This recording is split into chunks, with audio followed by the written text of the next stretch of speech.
मला वाटलं होतं इथं आल्यावर मला मज्जा येईल, पण रिअलिटी काही वेगळीच होती.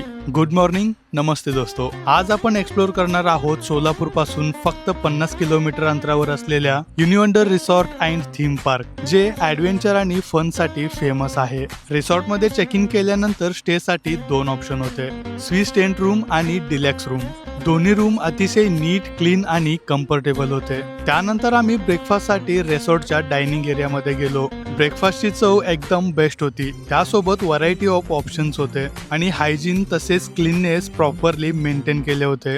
That's great. यानंतर खरी ॲडव्हेंचरची सुरुवात झाली. ॲडव्हेंचर पार्क मध्ये एकापेक्षा एक थ्रिलिंग ऍक्टिव्हिटीज एक्सपिरियन्स करायला मिळाल्या आणि प्रत्येक ऍक्टिव्हिटी मध्ये सेफ्टीची पूर्ण काळजी घेतली होती. यानंतर स्विमिंग पूलमध्ये काही वेळ रिलॅक्स करून आम्ही लंच करायला गेलो. The food quality was really good. Taste आणि हायजीनचं परफेक्ट कॉम्बिनेशन पाहून मी इथलं बुफेचा फॅन झालो. थोडा रेस्ट करून आम्ही झिपलाईनचा एक्सपिरियन्स घेतला. मला वाटत होतं इथं आल्यावर मला मज्जा येईल, पण इथे तर खूप जास्तच मज्जा येतोय. हा प्लेस पाहून मला वाटतोय वीकेंडला लोणावळा किंवा पुण्याला जायची गरज नाही. फॅमिली, फ्रेंड्स आणि कॉर्पोरेट आउटिंग साठी हा प्लेस एकदम परफेक्ट आहे. इथे डे पिकनिक तसेच नाईट स्टे दोन्हीचे पॅकेज उपलब्ध आहेत, जे तुम्ही बुक करू शकता. बुकिंग साठी लागणारे सर्व डिटेल्स कॅप्शन मध्ये आहे.